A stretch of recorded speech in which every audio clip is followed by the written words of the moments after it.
प्रकाश ज्योति से भरा। वंदना उनकी करे जिनसे सुशोभित है धरा। जिनसे है मानव का पथ प्रकाश ज्योति से भरा।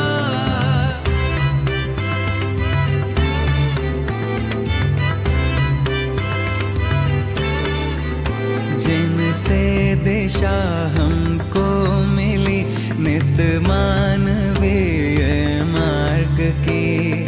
पथ मिला निश्चित हमें थी कामना जिस मार्ग की। कृतज्ञता से सौम्यता की नित्य आई निरंतरा। जिनसे है मानव का पथ प्रकाश ज्योति से भरा। वंदना उनकी करे जिनसे सुशोभित है धरा।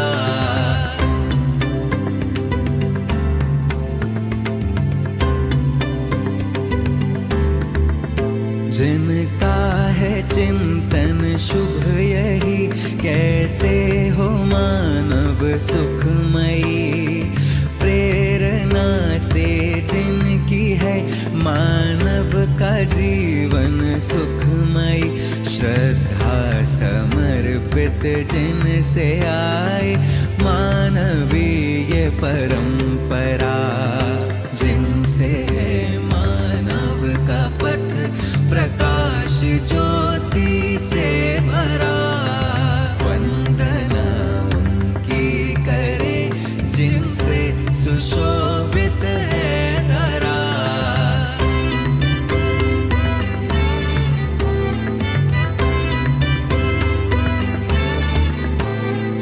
सबके सुख की कामना ले रहती जिनकी कल्पना। निकली जिनसे मानवीय पथ हेतु निश्चित योजना।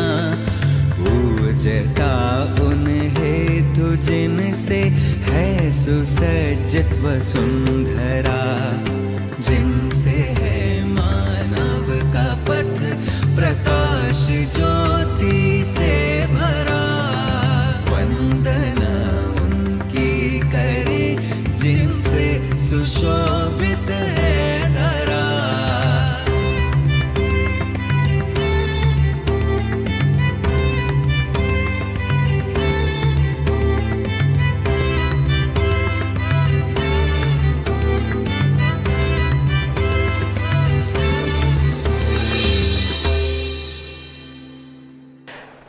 જય શ્રી કૃષ્ણ બધાને. આપણે જાણીએ છીએ દર શનિવારે આપણે અહીંયા બધા ભેગા મળીએ છીએ જે બી રિલેટેડ આપણું કમ્યુનિકેશન થાય છે.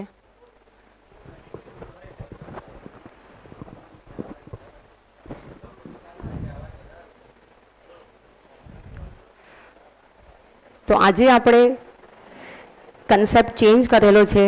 એમાં પ્રાઇમરી ઇંગ્લિશ દ્વારા એક્ટ પ્રેઝન્ટ નથી કરતા, પણ પાર્થભાઈએ ગયા શનિવારે જે ઇન્ફોર્મેશન આપી હતી એ પ્રમાણે માનવ વ્યવહાર દર્શન મધ્યસ્થ દર્શન ભાગ 1 ટેક્સ્ટબુકમાંથી એક કન્ટેન્ટ લીધું છે, જેનો અમે અધ્યાય 2 કૃતજ્ઞતા પર એક પીપીટી દ્વારા તમને સમજાવવાની તૈયારી કરી છે. જોઉં છું તમારા સુધી મારું કન્ટેન્ટ પહોંચે છે કે નહીં. કોઈ ભૂલ થઈ જાય તો માફ કરજો અને તમારા સાથી સહયોગી સમજીને જોઈ લેજો. અધ્યાય 2 કૃતજ્ઞતા. પહેલો શબ્દ જ્યારે આપણે અહીંયા બધા મળીએ છીએ તો બધા એમ જ કહેતા હોઈએ છીએ કે હું આજે સૌ પ્રતિ કૃતજ્ઞતા વ્યક્ત કરી રહી છું. આપણે એમ પણ કહી શકીએ આપણી કૃતજ્ઞતા આપણા માતા પિતા, આપણા ભાઈ બહેન, આપણા સાથી સહભાગી, આપણા ભગવાન, આપણા નેચર, આપણી ધરતી, સૌને આપણે કૃતજ્ઞતા વ્યક્ત કરે છે. તો એ ટોપિક રિલેટેડ અધ્યાય 2માં કૃતજ્ઞતા કરીને ટોપિક છે માનવ વ્યવહારમાં. એનું કન્ટેન્ટ હું બે બે સેન્ટેન્સ વાંચતી જઈશ જે પીપીટીમાં છે જ, અને એનું એક્સપ્લેનેશન એના વર્ડ સાથે આપીશ. જરૂર પડશે ત્યાં એક્સપ્લેનેશન પીપીટીમાં બી આપ્યા છે, અને એક્સ્ટ્રા હું મારી રીતે બી તમને बताती जईश. तो शुरू करिए. कृतज्ञता. मैं कृतज्ञतापूर्वक उन सुपथ प्रदर्शकों की वंदना करती हूँ जिनसे यथार्थता के स्रोत आज भी जीवित है. कृतज्ञता उन्नति और जागृति के लिए प्रेरणा और सहायता की स्वीकृति. कृतज्ञता यानी हम बोल सकते हैं कि उसे ग्रेटिट्यूड भी कहा जाता है इंग्लिश में, और आभार प्रकट करना वह भी हो सकता है. जो सेंटेंस मैंने आपके सामने पढ़ा, उन्नति और जागृति के लिए प्रेरणा और सहायता की स्वीकृति, जिसमें ये सारे शब्दों का मतलब होता है कृतज्ञता यानी आभार प्रकट करना, उन्नति आगे बढ़ना या प्रगति कर सकते हैं, जागरूकता यानी समझ और सही दिशा, प्रेरणा और सहायता यानी दूसरों से मिली मदद या हिम्मत, और स्वीकृति यानी हम मान्यता देते हैं, यानी हमारा एक्सेप्टेंस है सामने वाला जो भी हमारे सामने बात रख रहा है. इसका एक मतलब कहा जाए तो ऐसा हो सकता है कि जब हम अपनी प्रगति और जागरूकता के लिए दूसरों से मिली प्रेरणा और मदद को स्वीकार करते हैं और उसके लिए धन्यवाद देते हैं, तो वही कृतज्ञता कहलाई जाती है. For example we can say हम कृतज्ञता हमारे माता पिता, हमारे भाई बंधु, हमारे शिक्षक, हमारे बच्चे, समाज के प्रति, मित्र के प्रति, सबके प्रति, कभी कभी स्वयं के प्रति सम्मान में भी हम कृतज्ञता व्यक्त करते हैं.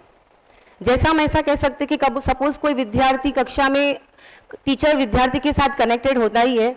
बच्चा परीक्षा में उत्तीर्ण हुआ बहुत अच्छे अंकों से, और उसने अपने टीचर के प्रति कृतज्ञता व्यक्त की कि टीचर आपने मुझे बहुत अच्छा सिखाया, आपकी प्रेरणा से, आपकी मदद से मैं बहुत अच्छे अंक से परीक्षा में उत्तीर्ण हो चुका हूँ, तो मैं आपके प्रति और मेरे क्लास के दूसरे बालकों के भी प्रति मैं कृतज्ञता व्यक्त करती हूँ. नेक्स्ट है सुपथ. सुपथ यानी सही मार्ग, सु यानी सही और पथ यानी मार्ग. सच्चा मार्ग बोल सकते हैं. जीवन में सच्चे मार्ग की बहुत आवश्यकता होती है. समाधान, समृद्धि, अभय व सह अस्तित्व की ओर निश्चित दिशा. समाधान समस्याओं का हल, समृद्धि यानी प्रगति, खुशहाली, अभय जो निडरता और सुरक्षा के लिए यूज होता है, सह अस्तित्व यानी सबके साथ मिलजुल कर रहना, और निश्चित दिशा यानी साफ और स्थिर मार्ग. हम इसका एक पूरा अर्थ निकाले तो जब हम जीवन में आगे बढ़ते हैं तो उसके पीछे मिली हुई हमें प्रेरणा और दूसरों की मदद से भी बड़ा योगदान होता है. इसके रिलेटेड एक एग्जाम्पल दूंगी. दो बच्चे थे, और वो दोनों बच्चों में एक ऐसा बच्चा था जो हमेशा पढ़ाई में बहुत आगे बढ़ा रहता था और उसे पढ़ाई करना बहुत अच्छा लगता था,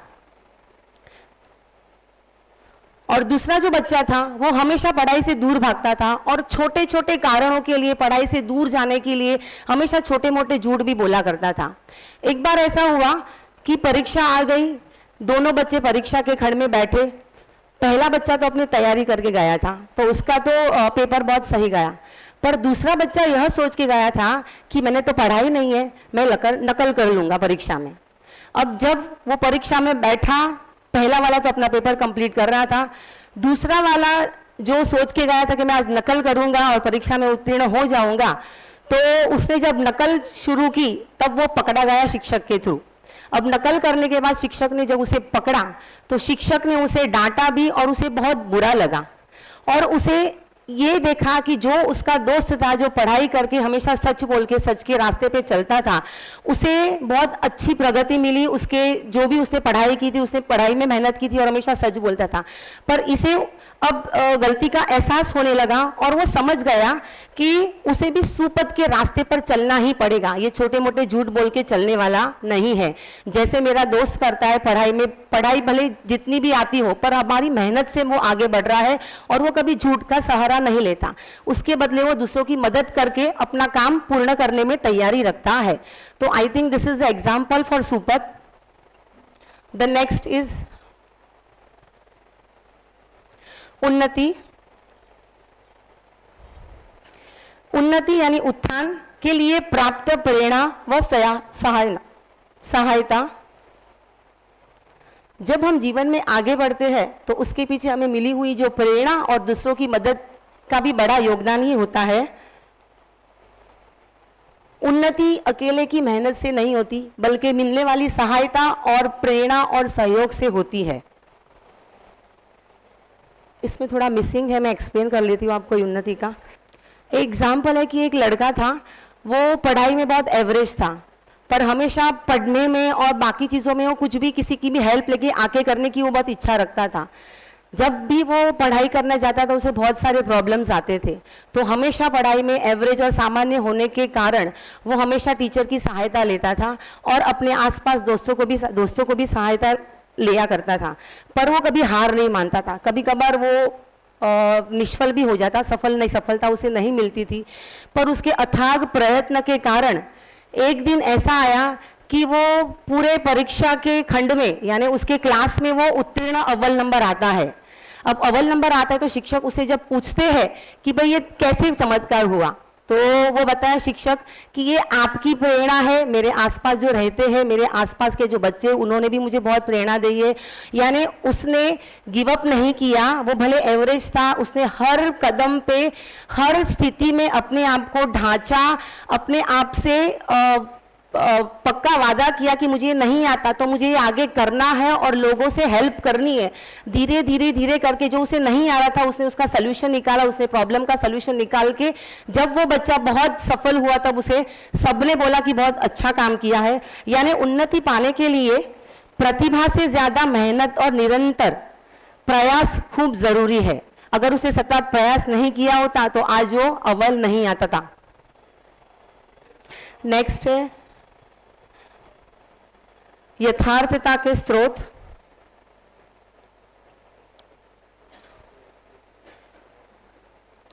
वास्तविकतापूर्ण ढंग से की गई अभिव्यक्ति अथवा प्रयास सत्ता में संपृक्त प्रकृति रूपी सह अस्तित्व को स्पष्ट करना ही यथार्थता का स्रोत है।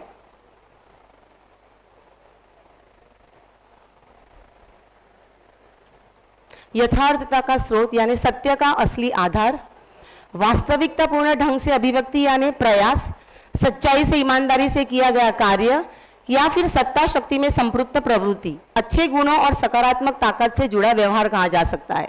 सहअस्तित्व यानी सभी का मिलजुल कर, या तो फिर सामंजस्य। हम इसे शॉर्ट में इस तरह से एक्सप्लेन कर सकते हैं कि जब हम सच्चाई और ईमानदारी से अपने विचार या प्रयास करते हैं और वह प्रयास सबको साथ लेकर चलने की भावना को स्पष्टता करते हैं, तभी वह यथार्थता का स्रोत कहलाता है।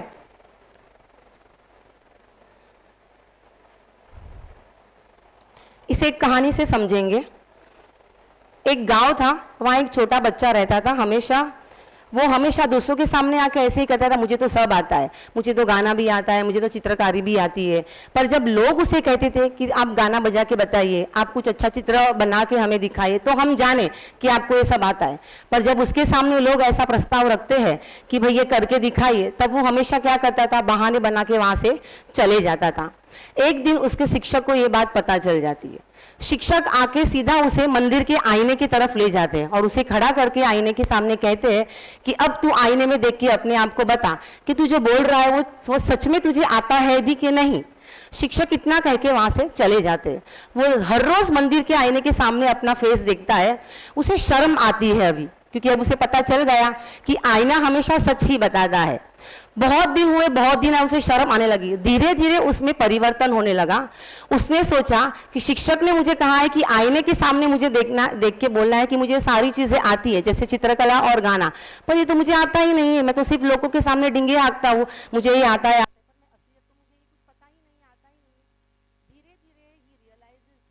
and he started learning drawing and singing उसने चालू किया। जब उसे आ गया पूरा और जब वो आईने के सामने आता है एट द एंड, तब उसे शर्म नहीं आती उस दिन, क्योंकि अब वो एकदम सीधा हो, सरल हो गया है, क्योंकि वो जैसा है वैसा ही दिखाने का प्रयत्न करता है सबको। उसकी ड्यूअल पर्सनालिटी यहाँ पे नहीं दिख रही है, क्योंकि अब उसे भी पता है कि मुझे ये सारी चीजें आती है और मैं जो बोल रहा हूँ वो सही है। तो यहाँ पे उसने धीरे धीरे मेहनत शुरू करी और चित्रकारी सीखी और गाना सीखा और दोबारा सबके सामने वह उसी सच्चाई के सामने प्रकट होता है। यानी उसे कुछ कहने की जरूरत ही नहीं थी, उसके काम ने ही उसका परिचय यहाँ पे दे दिया। यानी यही हुआ कि यथार्थता के सोच जो जैसा है उसे उसी तरह से देखो, क्योंकि वो बच्चा पहले ऐसे ही कहता था कि मुझे आता है, पर उसे एक्चुअली नहीं आता था। पर जब उसे सच्चा आईना दिखाया गया, उसे रियलाइज हुआ, तब उसे वो क्वालिटी अडॉप्ट की और उसने उसमें पारंगतता भी दिखाई। यानी इसमें उसकी मेहनत दिखाई दे रही है। वस्तु स्थिति वस्तुगत सत्य को बोध कराने की परंपरा ही यथार्थता का स्रोत है।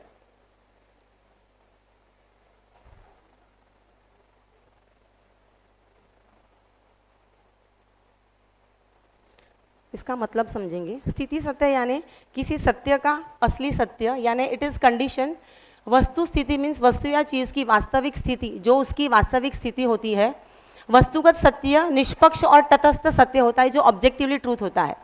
बोध करना यानी जागरूक करना या समझाना, और परंपरा जो लगातार चलने वाली जो विधियां होती है उसे हम बोलते हैं परंपरा। इसका मतलब ये होता है कि यथार्थता का स्रोत वही है जब हम परिस्थिति और वस्तुओं के असली निष्पक्ष सत्य को पहचान कर लोगों को उसका बोध कराते हैं। उसके बाद है वंदना।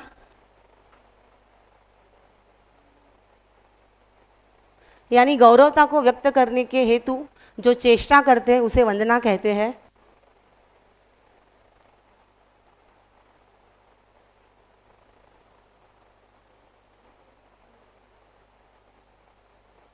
सम्मान प्रकट करना, किसी को नमन करना, किसी का आदर करना। गौरवता महिमा है या श्रेष्ठता या महत्व किसी का, और प्रयुक्त चेष्टा यानी किया गया हमारा प्रयास या तो हमारा किया गया हुआ कर्म।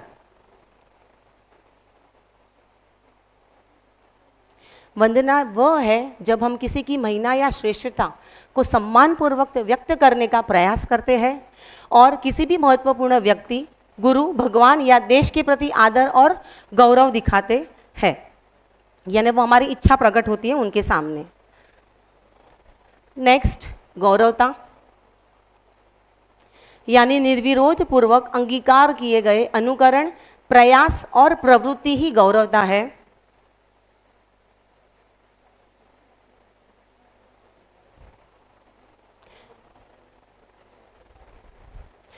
निर्विरोध पूर्वक अंगीकार किए गए अनुकरण, प्रयास, प्रवृत्ति ही गौरवता है। गौरवता यानी महिमा, सम्मान, गर्व। निर्विरोध पूर्वक यानी बिना किसी विरोध के जो कार्य होता है सहज रूप से। अंगीकार यानी उसे स्वीकार करना। अनुकरण यानी किसी के आदर्श पे अनुसरण करना। प्रयास मेहनत हुआ, और प्रवृत्ति यानी हमारा आचरण या तो व्यवहार। गौरवता वह है जब हम बिना विरोध के अच्छे आदर्शों, प्रयासों और सही प्रवृत्तियों का अपनाते हैं और उन्हें सम्मानपूर्वक मान्यता देते हैं। यानी अच्छे आदर्शों और सही आचरण को खुशी खुशी अपनाना और उसका सम्मान करना, वही है गौरवता।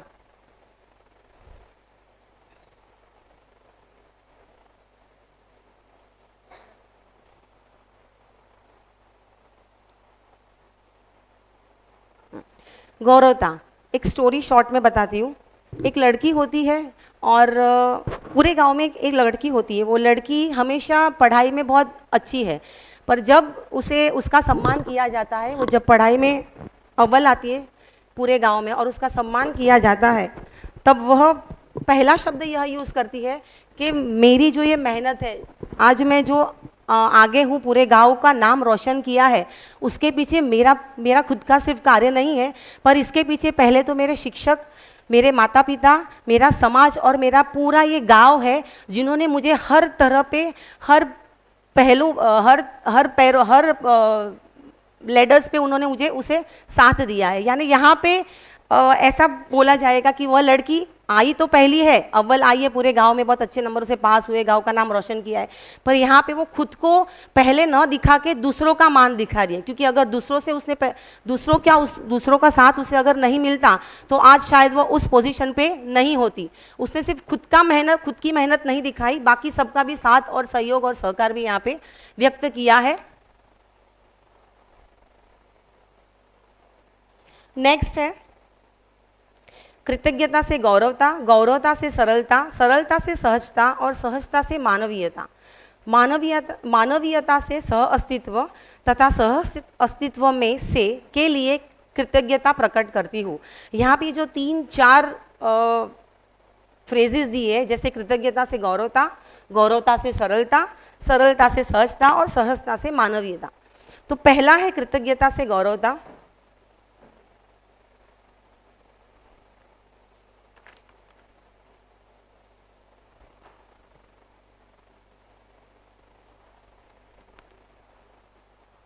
कृतज्ञता आभार प्रकट करना, धन्यवाद देना और गौरव यानी सम्मान, महिमा अथवा तो गर्व, ये हम जानते हैं।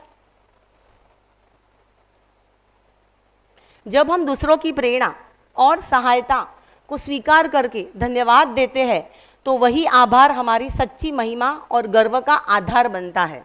इसे हम कहेंगे कृतज्ञता से गौरवता, यानी आभार प्रकट करने से ही हमें असली सम्मान और गौरवता मिलती है।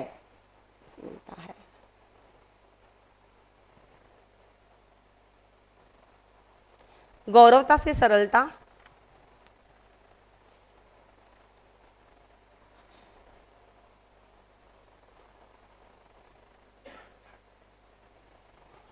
सच्चा गर्व या महिमा तभी पूर्ण होता है जब वह विनम्रता और सरलता के साथ जुड़ी हो।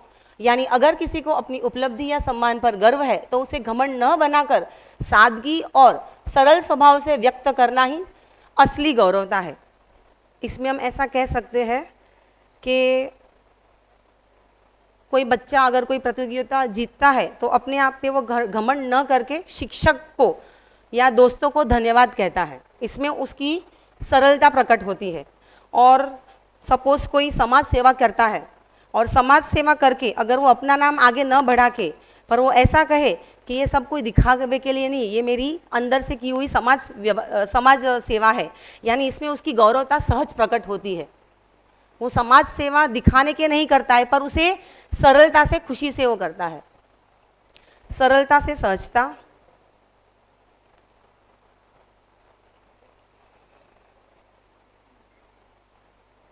सरलता यानी साध्वी, सहजता बिना दिखावे का स्वभाव, सहजता यानी साथ मिलकर रहना और दूसरों के साथ तालमेल रखना, एक दूसरे को स्वीकार करना। जब हम हमारी सादगी और सहजता से रहते हैं तभी हम दूसरों के साथ मिलजुल कर बिना टकराव से सह अस्तित्व में जीवन जी सकते हैं। यानी सरल स्वभाव इंसान को सबके साथ जोड़ता है और समाज में भी मेल मिलाप पैदा करता है।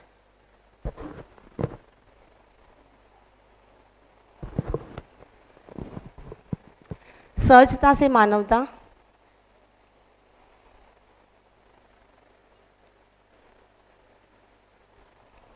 जब हम सरल और स्वाभाविक ढंग से बिना किसी स्वार्थ या दिखावे के दूसरों की मदद और भलाई करते हैं तो वही असली मानवता है।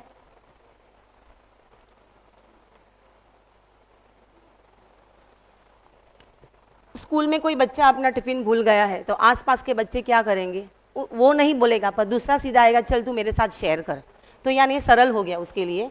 और दोस्त बिना कहे अपना टिफिन बांट देता है। रास्ते पर बुजुर्ग को देख कोई व्यक्ति तुरंत उनका सामान उठाने में मदद करता है। यह सहज और सीधा स्वभाव ही इंसान को इंसानियत की ओर ले जाता है। मानवता से सह अस्तित्व,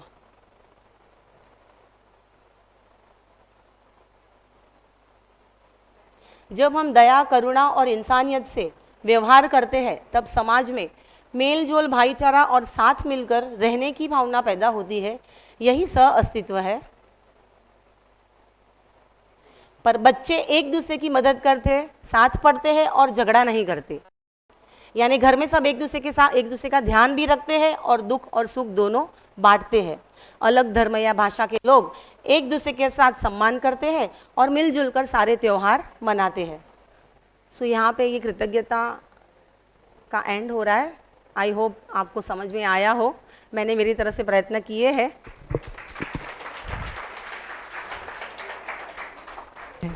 और इसको शायद इसका दूसरा अध्याय जो है वो उन्होंने संक्षिप्त में आपको समझाने का प्रयत्न किया।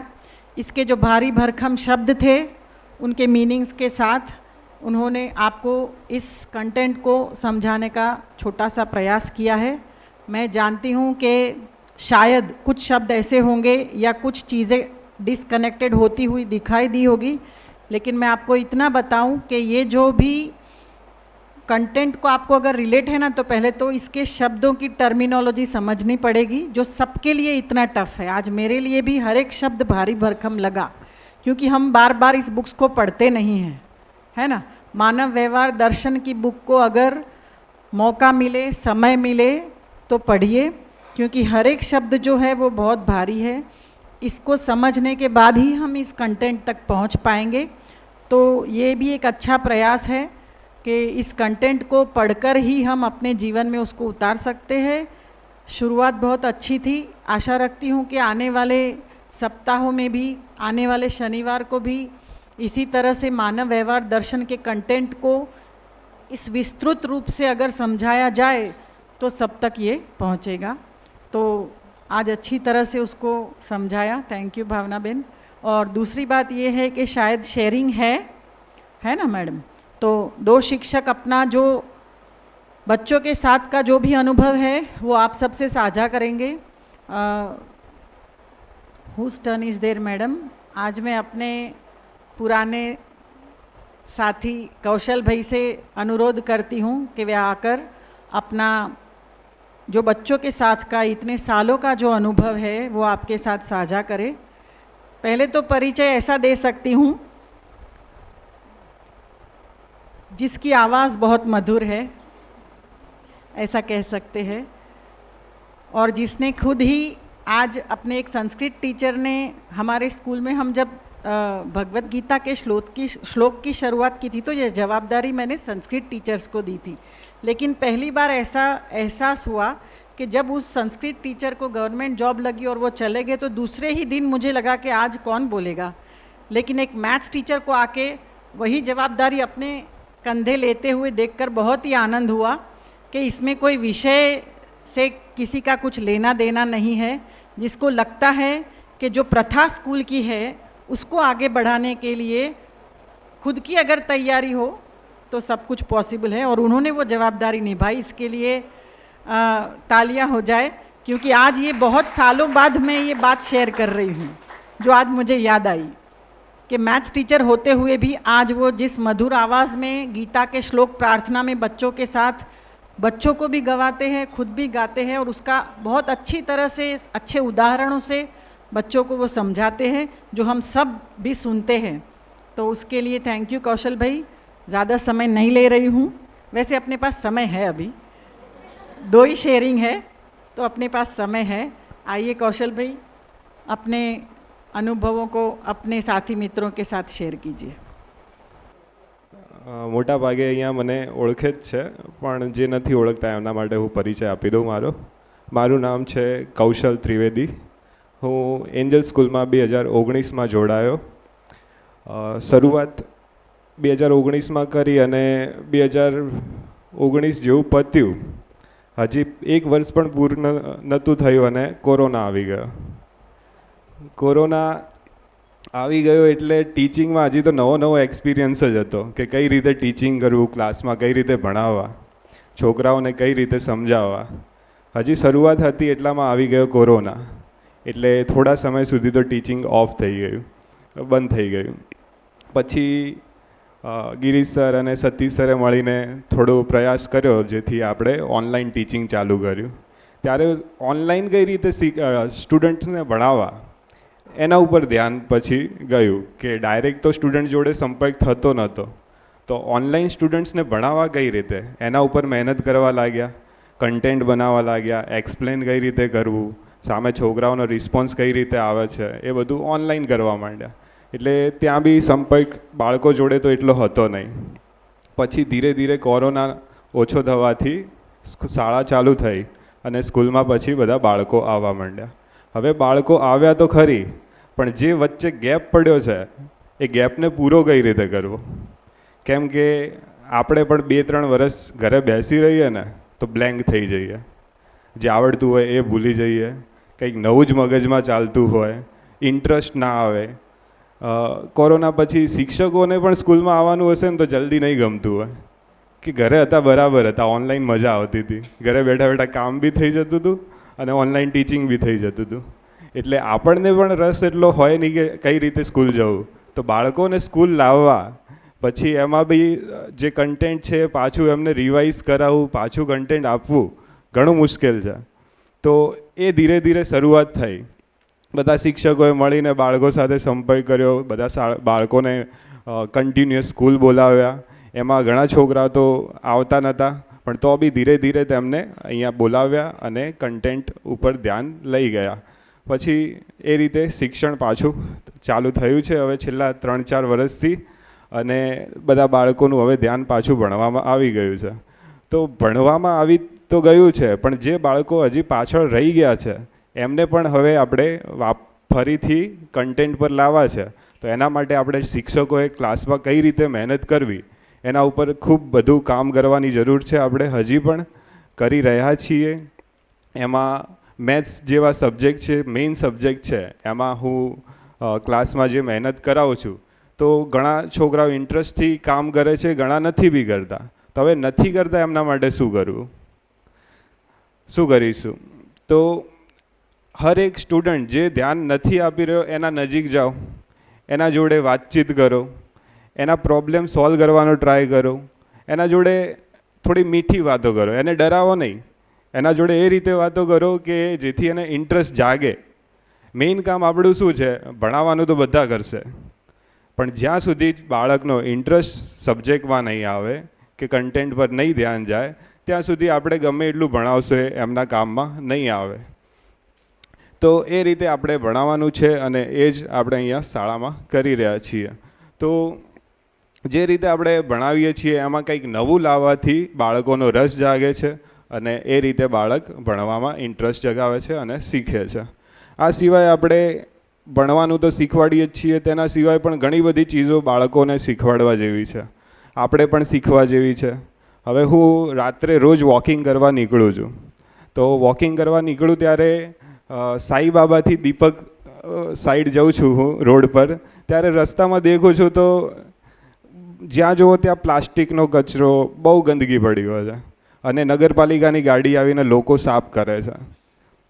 આટલી મહેનત આપણે નગરપાલિકાવાળા જે કરી રહ્યા છે, પણ એના જગ્યાએ આપણે એમ વિચારીએ કે આપણે કચરો એ રીતે ફેલાવીએ જ નહીં, તો જ્યાં ત્યાં આપણે રસ્તામાં કોઈ કચરો નાખીએ છીએ એ નાખીએ જ નહીં. તો એવી વસ્તુ જે આપણા ધ્યાનમાં જાય છે એ બાળકોના ધ્યાનમાં પણ લઈ જવી જોઈએ કે જેથી બાળકો પણ આ બધી વસ્તુને ધ્યાનમાં લે. પછી આજે જ મારા ઘરના બાજુમાં જૂનું બસ સ્ટેશન છે, તો ત્યાં પ્લાસ્ટિકનો કચરો સળગાવતા હતા, તો એનાથી પ્રદૂષણ. તો મારા ઘરે એક સ્ટુડન્ટ બેઠો હતો, તો એ કહે કે સર સ્મેલ આવે છે કાર્બન ડાયોક્સાઇડની. મેં કીધું કે હા, આપણે હમણાં જ ભણ્યા કે પ્રદૂષણ ના ફેલાવવું જોઈએ અને અહીંયા પ્રદૂષણ ફેલાઈ રહ્યું છે. તો આપણે એ સમજવાનું છે અને બીજાને પણ સમજાવવાનું છે કે આ બધી વસ્તુ જે છે એ બહુ ખરાબ વસ્તુ છે, જે ખાલી આપણે આપણા ફાયદા માટે કરી રહ્યા છીએ કે સફાઈ કરી દીધી, આપણા ઘર આગળનું ચોખ્ખું કરી દીધું, પ્લાસ્ટિક બાળી દીધું તો પ્લાસ્ટિક ખતમ થઈ ગયું, પણ આપણે પર્યાવરણ વિશે તો વિચારતા જ નથી. તો મોટો પ્રશ્ન એ જ છે કે આપણે જીવનશૈલી આપણી જે છે એ પર્યાવરણ સાથે, પર્યાવરણના જીવો સાથે અને દરેક ચીજ વસ્તુ સાથે કેવી રીતે જીવીએ એ આપણે શીખવાનું છે. દરેક ચીજ વસ્તુ જે છે, જીવ છે, એવું નથી કે ભાઈ કૂતરું સારું ને બિલાડી ખરાબ. બધા જીવો સરખા છે, દરેકને ધ્યાનમાં રાખવાનું છે. ખાલી પ્રાણી નહીં, વનસ્પતિ પણ. આપણે પ્રાણીઓને સારા રાખીએ પણ વનસ્પતિઓ જે છે એમના આગળ ગટરનું પાણી જતું હોય ને ગટરના પાણીમાંથી વનસ્પતિ પોષણ મેળવે તો પછી તે ઓક્સિજન કેવો આપે? ચોખ્ખો આપે કે ખરાબ આપે? તો આપણે જેવું આપીશું એવું આપણને મળશે. જીવન વિદ્યામાં પણ એ જ વસ્તુ શીખવામાં આવે છે કે જે આપણે આપીશું સામે એવું જ મળશે, અને જેના પાસે જેવું હશે એવું આપશે. તો જેટલો બને એટલો આપણામાં સુધારો કરવાનો છે આપણે અહીંયા, અને જેટલો સુધારો આપણામાં થશે એટલો સામે જાતે જ થવાનો જ છે. અને છેલ્લે હું એટલું જ કહીશ કે આપણે અહીંયા એક કામ કરવાનું છે, પર્યાવરણને ધ્યાનમાં રાખીને આપણી જીવનશૈલી જીવવાની છે. દરેક મિત્રોને સાથે લઈને ચાલવાનું છે. ઘણા આગળ બી નથી દોડવાનું, ઘણા પાછળ બી નથી દોડવાનું, બધાને સાથે લઈને દોડવાનું છે. અહીંયા આપણે જે શાળામાં કામ કરી રહ્યા છે તો એવું નથી કે ભાઈ પેલાનું કામ ફટાફટ થઈ ગયું ને મારું તો બાકી છે, તો પેલો પણ જેનું ફટાફટ થઈ ગયું છે તો એ મદદ કરી શકે છે. આપણે બધા એક પરિવારના સભ્યોના જેમ અહીંયા કામ કરીએ એવી મારી આશા છે. આ સાથે હું વિરમું. જય શ્રી કૃષ્ણ. जय श्री कृष्ण टू ऑल. मेरा नाम नीता श्रीवास्तव है और एंजल्स परिवार के साथ मेरा जुड़ाव अभी फ़िलहाल तो 1.5 साल से है, लेकिन मेरा ये जुड़ाव पिछले 10 साल से कहूँ तो गलत नहीं होगा, क्योंकि पहले 10 साल पहले भी मैं यहाँ जॉब कर चुकी हूँ, लेकिन प्रेगनेंसी के रीज़न की वजह से फिर मैंने जॉब छोड़ी थी और फिर वापस 10 साल बाद ज्वाइन करा है. लेकिन 10 साल पहले की अगर बात करूँ तो उस समय जो है तब में और अब में बहुत फ़र्क आ गया जब मैंने वापस यहाँ ज्वाइन करा तो, क्योंकि 10 साल पहले सैटरडे को जैसे अभी जेवी होती है तब जेवी नहीं होती थी, तब टीचर्स ट्रेनिंग होती थी जो मेहता सर लेते थे. तो वो जब बच्चे छूट जाते थे उसके बाद 1 घंटे हमको नीचे कोई भी क्लास में बुलाते थे, सारे टीचर्स इकट्ठे होते थे और इंग्लिश की ट्रेनिंग दी जाती थी कि इंग्लिश मीडियम स्कूल है तो टीचर्स को इंग्लिश थोड़ा बहुत तो आना चाहिए, भले कोई भी सब्जेक्ट के टीचर क्यों ना हो. तो हमने पहले ट्रेनिंग ली, थोड़ी ट्रेनिंग पहले लेते रहे, पढ़ते रहे, थोड़ा सुनते रहे, समझते रहे. सॉरी. फिर ट्रेनिंग ली और धीरे धीरे आगे बढ़ते गए. पर जब मैंने जॉब छोड़ी उस टाइम कंडीशन ऐसी थी कि उपासना मैम ने बहुत हेल्प करी थी, क्योंकि प्रेगनेंसी का रीज़न था तो मैम हमेशा हेल्पफुल रहते थे, हमेशा ध्यान रखते थे कि ज़्यादा सीढ़ियाँ ऊपर नीचे ना चढ़नी पड़े. और अगर बाय चांस ऊपर कभी मैं आ भी जाती थी तो डांटते भी थे कि ऊपर क्यों आए, नीचे रहो, मैं नीचे आती हूँ, आप ऊपर मत आओ. उसके लिए तो मुझे ज़िंदगी भर उपासना मैम की ये चीज़ याद रहेगी, क्योंकि उस टाइम मैं साड़ी पहनती थी तो वो मुझसे ज़्यादा वो डरते थे कि तू एक तो चलती बहुत फास्ट है तो कहीं ऐसा ना हो कि तू गिर जाए. तो वो हमेशा मुझे हेल्प करते थे और बोलते थे, तब नीता बहन उस टाइम भी थे तो उनको कहते थे कि नीता को ऊपर मत आने देना, कुछ भी काम हो तो मुझे कहना, मैं आऊँगी नीचे, बाकी उसको मत भेजना ऊपर. तो ये सब दिमाग में ऐसी ये सब बातें बैठ गई हैं ना मेरे कि शायद लाइफ टाइम मुझे ये सब चीज़ें याद रहेंगी कि उस टाइम मैम ने बहुत सपोर्ट करा था. फिर जब जॉब छोड़ी उसके बाद जब वापस जॉब अभी ज्वाइन करी, तब मैंने जब वापस यहाँ पर आई स्कूल में तो देखा कि यहाँ पे बहुत चेंजेस आ गया है, बहुत ज़्यादा चेंजेस. फिर धीरे धीरे जब आने लगे तब पता चलने लगा कि अब यहाँ पे जीवन विद्या भी शुरू हो गई है. तो पहले तो समझ में नहीं आया कि जीवन विद्या है क्या. तो मैम ने मुझे सबसे पहले बताया कि है ना नीता ज्वाइन कर रही है जॉब, पर फिर है ना हमारा सैटरडे को जीवन विद्या का सेशन होता है, वो तो करना ही पड़ेगा.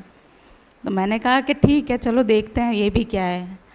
तो आए तो पहले तो शुरू में बिल्कुल सही बोलूँ तो अच्छा नहीं लगता था, नींद आती थी बैठे बैठे सो जाते थे कि क्या है, कुछ समझ में नहीं आता था.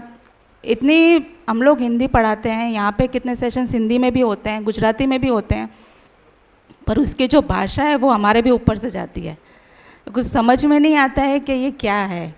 पर अब धीरे धीरे जैसे जैसे समझते गए, आते गए, सैटरडे सुनते गए सब चीज़ों को, तो अब कुछ कुछ दिमाग में बैठने लगा है. पूरा तो नहीं बैठा है तो भी थोड़ा बहुत बैठा है. फिर अब ये सब चीज़ें ऐसी हैं कि अगर आप सही में ध्यान से सुनते हो तो ही आप अपने जीवन में उतार सकते हो. बाकी सिर्फ अगर सुनने के लिए सुनते हो तो ये आपके कोई काम का नहीं है.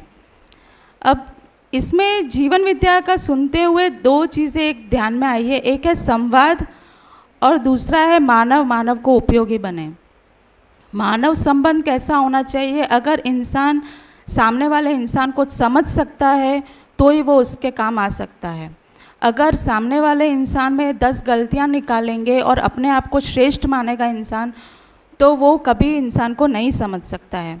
अगर सामने वाले की तकलीफ़ को समझ पाएगा तो ही जान पाएगा कि उसको सही में क्या तकलीफ़ है और उस तकलीफ़ का सॉल्यूशन कैसे लेकर आया जा सके।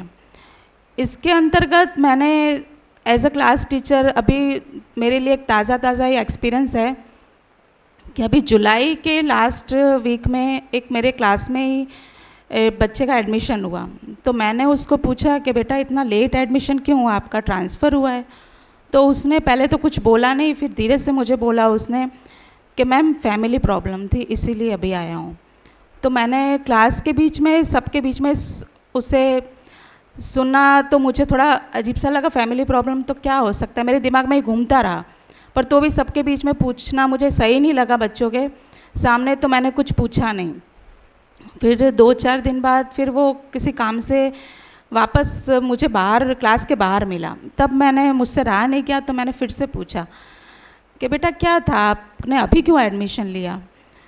तब उसने मुझे बताया कि मैम मेरे पापा मम्मी का बहुत झगड़ा होता था, तो मम्मी अहमदाबाद में है और पापा मुझे यहाँ पे लेकर आ गए हैं। फिर उसने मुझे ये भी बताया कि मैम मैं पहले भी एंजल्स में ही पढ़ता था, तब हम यहीं रहते थे सब, फिर वापस हम लोग अहमदाबाद चले गए, अहमदाबाद में भी पढ़ाई करी, फिर वापस वहाँ पे, लेकिन जाने के बाद मम्मी पापा के बहुत प्रॉब्लम्स होने लगे, तो वापस पापा मुझे यहाँ पे लेकर आ गए और मम्मी वहीं पर हैं, और अभी कुछ दिन पहले ही डिवोर्स भी हो गए हैं।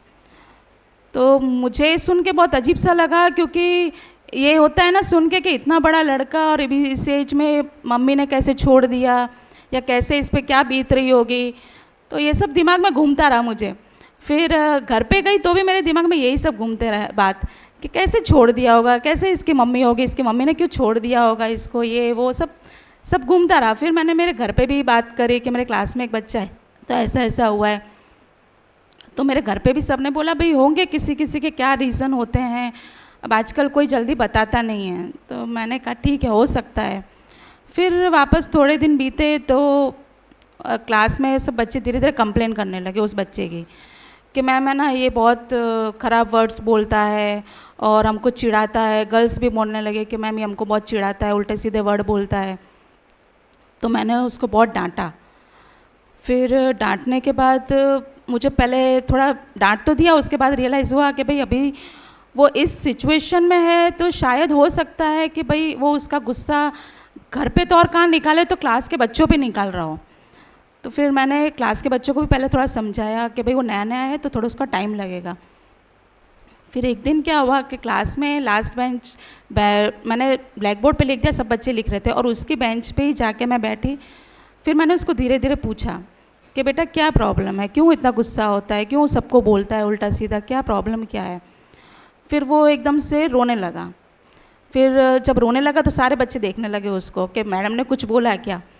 फिर मैंने सबको बोला कि नहीं तुम लोग अपना लिखो, आप लोग अपना अपना काम करो। फिर मैंने 5 मिनट के लिए वो टॉपिक छोड़ दिया। फिर वापस थोड़ी देर बाद जब उसने मुझे खुद को बोला कि मैम आपको एक बात कहनी है, मैंने कहा बोलो क्या हुआ बेटा। फिर उसने बोला कि मैम है ना मेरी मम्मी बात करना चाहती है, मेरे पापा बात करने नहीं देते, और मेरे पापा भी है ना यहाँ पे बहुत कम रहते हैं, मेरी दादी के साथ हम रहते हैं, तो मेरी दादी भी हमसे बिहेव अच्छा नहीं करती है। वो किसी ना किसी बात पे डांटती रहती है, या तो फिर हमको मेंटली टॉर्चर करती है, या फिर हमारी मम्मी के बारे में कुछ ना कुछ बोल के हमको सुनाने लगती हैं। तो फिर अब इस सिचुएशन फिर मैंने उसको संभाला। फिर मैंने उसको बोला, मैंने कहा देख बेटा अभी आपको सिर्फ अपनी पढ़ाई पे फोकस करना है। आप अभी देखो उल्टा सीधा बोलोगे आपके इम्प्रेशन ख़राब होगी, बच्चे कोई आपसे फ्रेंडशिप नहीं करेंगे, टीचर्स के आगे जा जा के बार बार बोलोगे तो टीचर्स भी आपको ही डांटेंगे। क्यों? क्योंकि आपका जो बिहेवियर है वो ख़राब रहेगा, तो टीचर्स को यही लगेगा कि गलती आपकी ही है, भले आपकी गलती हो या ना हो, लेकिन आप पहले से अपना ऐसा क्यों बना रहे हो सबके सामने कि सब आपको ख़राब मान लें। पर जब वो रोने लगा तो मुझे खुद को इतना फील हुआ कि इस बच्चे को, अभी इस बच्चे की एज ही क्या है जो इतना सब सह रहा है। वो अब वो बच्चा की हालत ये है कि ना वो उसके पापा को कुछ कह सकता है, पापा के अलावा मम्मी से कोई बात हो नहीं पा रही है तो ना मम्मी को कह सकता है, उसकी दादी का बिहेवियर भी ठीक नहीं है। तो वो बच्चा चारों तरफ से देखा जाए तो फंसा हुआ है, वो बोले तो बोले किसको, अब वो उसका गुस्सा जो है वो किस पे निकाले। तो सीधी सी बात है, जब वो यहाँ स्कूल में आता है तो वो दूसरे बच्चों के सामने ही वो गुस्सा निकालता है। अब ये सब बातें तो थी, अभी समझाना करना, जब क्लास में जाती थी तब भी मैं उसको समझाती रहती थी कि भाई प्यार से बोला कर, सबके साथ फ्रेंडशिप बना के रखो, नहीं तो सब कोई आपसे बात नहीं करेगा, ये वो। फिर उस बीच में एक बात फिर वापस सामने घटना हो गई कि मेरा लेक्चर था रिसेस के तुरंत बाद, और लेक्चर स्टार्ट होने पर भी 15 मिनट ऊपर हो गए थे, 10-15 मिनट ऊपर हो गए। तब वो आराम से आया। तब मैंने बोला कि भाई रिसेस ख़त्म हुई 15 मिनट हो गए, आप थे कहाँ अभी तक? तब उसने बोला कि मैं ना मैम के ऑफिस में था ऊपर। मैंने कहा ऊपर कहाँ, उपासना मैम के ऑफिस में? तो बोले हाँ। मैंने कहा क्यों, क्या हुआ? तो बोले मैम मैं जिस वैन में आता हूँ ना, उस वैन में 4th-5th का भी कोई बच्चा आता है तो वो बैठने नहीं देता है। तो उस मैटर पे कुछ बात हुई होगी, तो इसने उसको कुछ बोला होगा या गाली दी होगी, क्या पता। तो उसके पापा आए थे मिलने के लिए कि मिलकर आता हूँ, तो वो उसके पापा उसको डांटने के लिए आए थे। तो वो बच्चे को ऊपर बुलाया होगा मैम के ऑफिस में, तो वो बच्चा भी आया था, उसके पेरेंट्स भी आए थे, डांट पड़ी उसको। फिर वो आके फिर वो रोने लगा मेरे सामने कि मैम मैं ना, मुझे वो लड़का जगह नहीं देता है बैठने के लिए वैन में, और काका भी उसको कुछ नहीं बोलते हैं।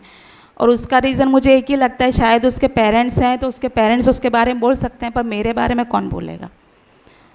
तो वो बात सुन के भी मुझे बहुत दुख हुआ कि आज उस बच्चे का सपोर्ट लेने के लिए कोई नहीं है, भले बच्चा सही हो या गलत हो। आजकल के समय ऐसा है ना कि बच्चा अगर गलत भी होता है ना तो माँ बाप तुरंत उसका सपोर्ट लेते हैं, तो बच्चे को थोड़ी हिम्मत और बढ़ जाती है। अब यहाँ पे ये बच्चे का ऐसा हो गया था कि उसके पास कहने के लिए तो बहुत कुछ है पर सुनने वाला कोई नहीं है। फिर उसने मुझे जब वापस ये बात बोली कि मैम ना ऐसा ऐसा होता है, कोई हमारा तो कोई सुनता ही नहीं है, मैं किसको बोलूँ, किसको कहूँ। फिर वापस उसको थोड़ी मैंने सांत्वना दी और उसको प्यार से समझाया कि बेटा देख, तू है ना ऐसे लड़ने झगड़ने का, वैन में भी झगड़ने की कोई ज़रूरत। पर बोले मैम मैं क्या करूँ, वो मुझे बैठने की जगह नहीं देता था। तो मेरे मुंह से गलत शब्द निकल जाते हैं। फिर जब ये सब बातें हुई तब मुझे रियलाइज़ हुआ कि आज बच्चे के लिए टीचर भी उतना ज़रूरी है, माँ बाप भी उतने ज़रूरी हैं कि बच्चे को कोई समझ सके। आज बच्चे को अगर कोई नहीं समझ पाएगा तो सीधी सी बात है, आज बच्चा या तो आउटलाइन का हो जाएगा या तो वो किसी का सुनना वो पसंद नहीं करेगा। क्यों? क्योंकि उसको पता है मेरा सुनने वाला कोई नहीं है, तो मैं किसी और का क्यों सुनूं। ये बात बच्चे के मन में शायद घर कर गई है, और अभी भी कभी कभी वो एकदम कितना भी उसको समझाओ तो वो गुस्सा हो ही जाता है। तो उसको बहुत प्यार से फिर से समझाना पड़ता है, और उसको सिर्फ एक ही बात कहनी पड़ती है, बेटा सिर्फ तू अपनी पढ़ाई पे ध्यान दे, इन सब बातों पे बिल्कुल मत ध्यान दे। क्योंकि अगर तू पढ़ाई पे ध्यान नहीं देगा तो तेरा पूरा करियर ख़राब होगा। और अभी तो माँ बाप भी अभी तुमसे इतने अच्छे से बिहेव नहीं कर रहे हैं, दादी भी नहीं कर रही है, फिर आगे चल के पूरी दुनिया नहीं करेगी। तो ये सबसे ज़्यादा ज़रूरी है कि आप अपने पढ़ाई पे ध्यान दो और अपने करियर पे फोकस करो। तो ये सारी बातें और ऐसी तो ऐसी कितनी बातें हैं कि बच्चों के कहीं ना कहीं ऐसा लगता है कि कोई हमको भी सुने, सिर्फ हम माँ बाप का ही क्यों सुने, या सिर्फ माँ बाप ही क्यों हमको वो करते हैं, या टीचर्स ही क्यों हमको डांटते हैं, या टीचर्स हमारे भी क्यों नहीं सुनते हैं। तो मुझे सबसे ज़रूरी ये लगता है कि अगर टीचर्स को, अगर कोई बच्चा अपने घर की बात भी कहता है तो वो कुछ अपनापन समझ के कहता है। उसको लगता है कि हाँ शायद मुझे टीचर कुछ बताएंगे तो सही बताएंगे, या कोई तो मेरा सुने, कोई तो मेरा सुनने वाला हो कि जिसके आगे मैं बोल सकूं। अब एक दो घटना ये ऐसी हुई, उसके बाद वो बच्चा ऐसा हो गया है कि अब कुछ भी होता है ना तो भी आके तुरंत मुझे पहले कहता है, और उसको खुद को ये डर लगता है कि शायद मैं बोलूं तो सब बच्चे मुझ पे हंसेंगे या मेरे बच्चे उड़ाएंगे।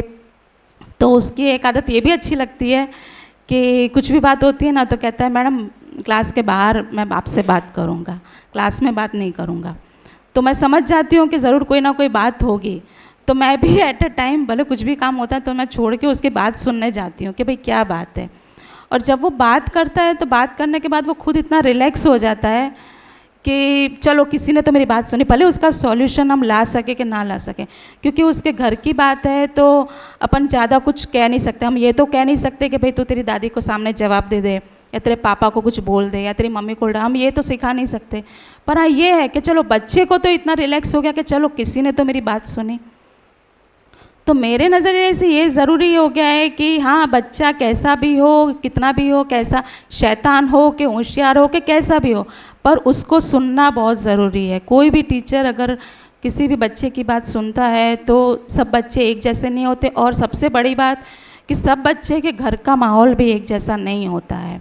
हम यहाँ पे आते हैं, बच्चों को पढ़ाते हैं सिर्फ, लेकिन सबके घर का माहौल क्या है वो सिर्फ बच्चा ही समझ सकता है। और हर बच्चे हमको अपनी प्रॉब्लम नहीं बताते हैं, कुछ जो बच्चे होते हैं वो हमको प्रॉब्लम बताते हैं। तो मैं तो रिक्वेस्ट करूँगी कि प्लीज़ आप भी, अगर कोई बच्चा आपको प्रॉब्लम बता रहा है तो आप भी उसकी बात को सुने और अपना जो सजेशन है सही सजेशन ही उसको दें ताकि वो सही रिएक्ट कर सके। धन्यवाद। लेकिन मैसेज ये मिला कि हर एक टीचर बच्चों से कनेक्टेड रहे। पहली बात तो यहाँ पर एक शब्द स्पष्ट होता है, संवाद, है ना।